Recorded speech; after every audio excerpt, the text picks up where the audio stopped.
it's your first time in Italia, this is Despite Them, and today we're going to be talking about the 2025 K-drama romantic series, Tastefully Yours.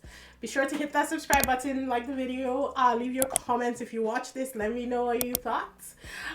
Hit that notification bell so you know when I post new videos, and let's just dive into it. So I'm just gonna go through the synopsis real quick, and then we can dive into my thoughts specifically about the whole show.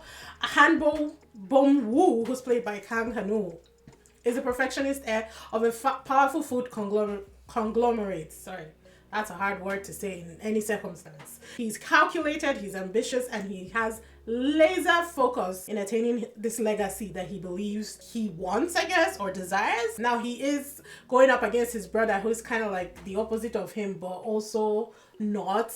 I don't know. They were raised by this strict mother who is like, the mom was a very interesting character in this. I'm not even sure how to describe her, but let's keep going.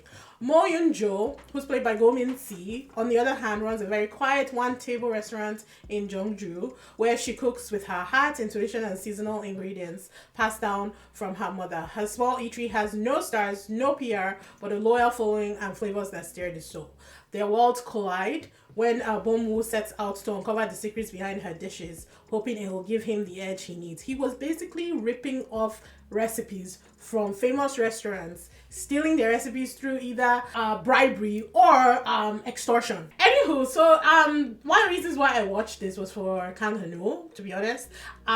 It was fresh off the tail of Moon Lovers, and you know they did him dirty. Well, kind of did himself dirty in the show.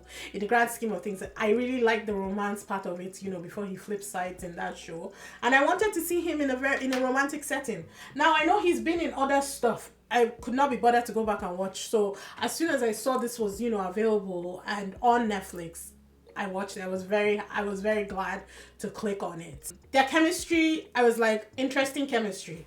They really did sell you on the rivalry at first, which transitioned into something very beautiful. Because at first I was saying, I don't really see anything between them. You're not meant to, right? And by the end of it, I was like, oh my God, they are so cute. They're the most beautiful couple in the world. She is beautiful. Gorgeous girl. I've not seen her in anything at all. Gorgeous. Every time she was on screen, I was like, yeah, just leave her there. We don't need anything else. Just leave this woman on our screen. We will be happy. And her acting wasn't horrible either. So like I said, the transition of it's basically enemies to lovers trope. I liked it. I really did. Because at first I wasn't feeling it. And by the middle of it, I was like, if they don't end up together, I'm breaking something. And at the end, I was like, yeah, Hercules. Sorry, I've been reacting for like 6 hours. So I'm a little... but I needed to put this down. Otherwise, I would forget how I felt when I watched the show. So I think it is, 10 episodes or 12 episodes? I would say maybe it's 12 episodes because it wasn't that many episodes. Some of the supporting characters were like his brother, the other chef that worked with Kang Ha-neul's character in it. She was set up for you to hate her, but I kind of had like this love-hate thing going on for her, and I liked her redemption in the end. The brother, I wasn't sure. In fact, I didn't even understand his whole thing. I think the brother's own agenda was fueled by the way the mom raised them. The mom was a different beast entirely. No nonsense, one way personality when she's on TV against the real personality when she's on her own. This woman could barely care for her sons, and it wasn't even it wasn't neglect, but in like throw money at it kind of neglect. They were provided for, they weren't hungry, you know, that kind of thing, but she wasn't really maternal. She didn't have that maternal bone in her.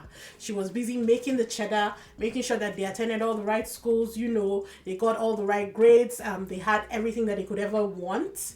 But none of that lovey, I love you, give me a hug kind of thing, son going on vibes at home. So I couldn't even bring myself to hate the mom at the end of it because there was no talk of a dad. We didn't see a dad, we didn't hear a dad, we didn't hear anything about a father. I couldn't bring myself to hate the mother because, yeah, she did provide for her sons and she fostered this, rivalry thing between them since when they were children. But it kind of warped them into the people that they were today. And even when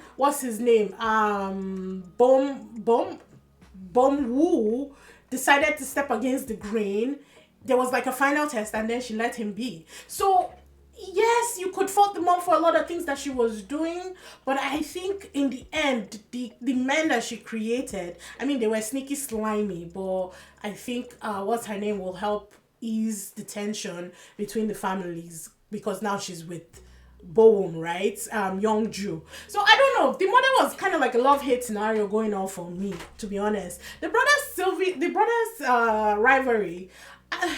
It was okay, honestly, it was okay, but I wasn't really sure what the elder brother was going for. It wasn't, how would I put it? I wasn't really focused on it, if I'm being honest. I knew that the brothers would do. In the end, the brother made the right call. In fact, I never even hated him.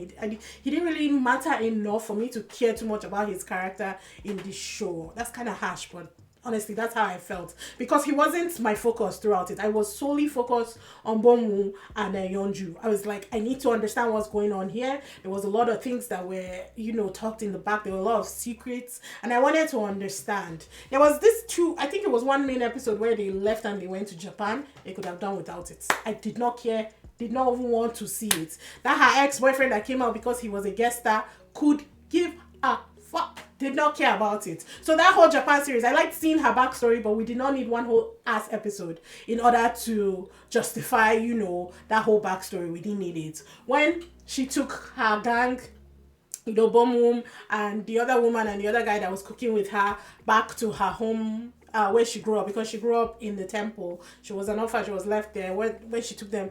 That was such a sweet moment. Honestly, I understood the significance of it even before the characters in the show, obviously you're meant to.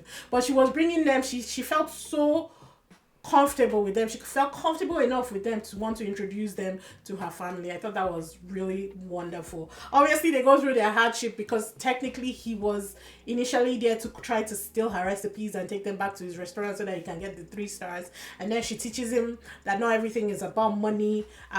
Teaches him how to love himself, love food, and appreciate things all as they go. And then he gets friends. He becomes friends with the noodle guy's son. He was such a dunce. Oh my god, I love him so much.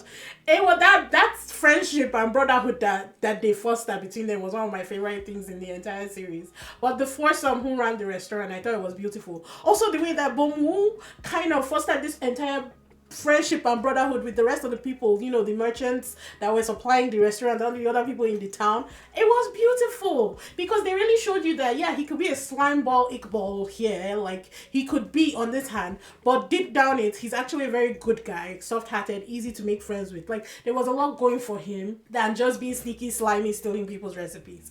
And I really liked the character. I liked it. By the end of it, guys, I was like, I started it before they even finished uploading on Netflix, and I was pissed at myself because I had to wait a week for the last 2 episodes. Had I known, I would have waited, But I thought by the time I finished it, the 2 episodes would have come out. But it was so good that I smashed it out within like 2 days. And then I had to sit for another 7 days waiting for the last 2 episodes. That's how much I enjoyed the series. I thought that they did a very, very beautiful job. You even get to see like recipes, not many, but they really do take you into that whole food is comfort thing, and I liked it. The transition, between their mom being so stern and Youngju just creating something like a home cooked meal so that she could share with her sons. That was beautiful.